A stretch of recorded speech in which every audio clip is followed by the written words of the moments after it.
ಮಕರ ರಾಶಿಯವರಿಗೆ ಗುರುಗಳೇ, ಮಕರ ರಾಶಿ ಬಹಳ ಅನುಕೂಲಕರವಾದಂತಹ ದಿನಗಳನ್ನು ನಾವು ನೋಡ್ತಿದ್ವಲ್ಲ ಗುರುಗಳೇ. ಯಾಕೆಂದರೆ 7.5 ಎಲ್ಲ ಮುಗೀತು. 2025 7.5 ಮುಗೀತು. ನಮಗೆ ಮುಂದಿನ ದಿನಗಳೆಲ್ಲವೂ ಸಹ ಶುಭವಾಗಿರುವಂಥ ಫಲಗಳನ್ನು ನಾವು ನಿರೀಕ್ಷೆಯನ್ನು ಮಾಡ್ತಾ ಇದ್ವಿ ಅಂತ ಅಂದ್ಕೊಂಡಿದ್ರೆ, ಆರಂಭದಲ್ಲಿಯೇ ನಿಮಗೆ ಪೆಟ್ಟುಗಳನ್ನು ಕೊಡುವಂಥದ್ದು, ಆರಂಭದಲ್ಲಿಯೇ ನಿಮ್ಮ ಅಂದುಕೊಂಡಂಥ ವ್ಯವಹಾರಗಳನ್ನು ಉಲ್ಟಾ ಪಲ್ಟಾ ಮಾಡುವಂತಹ ವಾತಾವರಣಗಳನ್ನು ಗ್ರಹಗತಿಗಳು ಮಾಡುತ್ತೆ.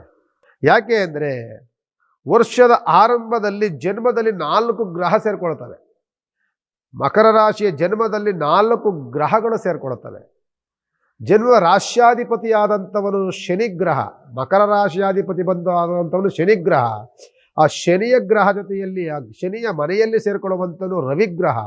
ಆ ರವಿ ಯಾವಾಗ ಜನ್ಮದಲ್ಲಿ ಮಕರ ರಾಶಿಗೆ ಬರ್ತಾರೋ, ಬಂದಾಗ ಕುಟುಂಬದಲ್ಲಿ ಕಿರಿಕಿರಿಯನ್ನು ಮಾಡ್ತಾರೆ, ತಂದೆ ಮಕ್ಕಳಲ್ಲಿ ದ್ವೇಷವನ್ನು ತಂದುಕೊಡ್ತಾರೆ, ತಂದೆ ಮಕ್ಕಳಲ್ಲಿ ಒಂದು ರೀತಿಯಾದಂತಹ ವಿಭಿನ್ನವಾದಂತಹ ಚರ್ಚೆಗಳನ್ನು, ಒಂದು ರೀತಿಯಾದಂತಹ ಮಾಡುವಂಥ ನಿರ್ಧಾರಗಳಲ್ಲಿ ಬಹಳ ಗೊಂದಲಮಯವಾದಂಥ ವಾತಾವರಣಗಳನ್ನು, ಕುಟುಂಬದಲ್ಲಿ ಕಲಹಗಳನ್ನು ತಂದುಕೊಡುವಂಥ ಸಾಧ್ಯತೆಗಳು ಜಾಸ್ತಿ ಇರುತ್ತೆ.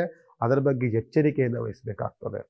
ನಮ್ಮ ಜೀನಿ ಸ್ಲಿಮ್ ನ ಯೂಸ್ ಮಾಡಿ 8 ತಿಂಗಳಲ್ಲಿ 55 kg ಸಣ್ಣ ಆಗಿದ್ದಾರೆ. ಜೀನಿ ಸ್ಲಿಮ್ ತಗೊಂಡು ಈಗ ಫಿಟ್ ಆಗಿದ್ದೀನಿ ಅಂತ ಔಟ್ ಸೈಡ್ ತಿನ್ನೋದ್ ಬದಲು ಇದನ್ನ ತಗೊಂಡ್ರೆ ನಾವು ಸಣ್ಣ ಆಗ್ಬೇಕಂತ ಜಿಮ್ಮಿಗೆಲ್ಲ ಹೋಗ್ತೀವಿ, ರಿಸ್ಕ್ ತಗೋತೀವಿ. ಎನರ್ಜಿ ಡ್ರಿಂಕ್ ಆಗಿ ನಾವು ಜೀನಿ ಸ್ಲಿಮ್ ತಗೊಂಡ್ರೆ ಒಳ್ಳೆ ರಿಸಲ್ಟ್ ಬರುತ್ತೆ. ಮತ್ತೆ ಅದರಿಂದ ಯಾವ್ದು ಸೈಡ್ ಎಫೆಕ್ಟ್ ಇಲ್ಲ, ಎಲ್ಲ ಆರ್ಗ್ಯಾನಿಕ್. ಬೇಗ ಸಣ್ಣ ಆಗ್ತೀರಾ, ಫ್ಯಾಟ್ ಲಾಸ್ ಆಗ್ತದೆ, ಮತ್ತೆ ಸ್ಕಿನ್ ಗ್ಲೋ ಕೊಡ್ತದೆ, ಮತ್ತೆ ತುಂಬಾ ಎನರ್ಜಿ ಆಗಿರ್ತೀರಾ.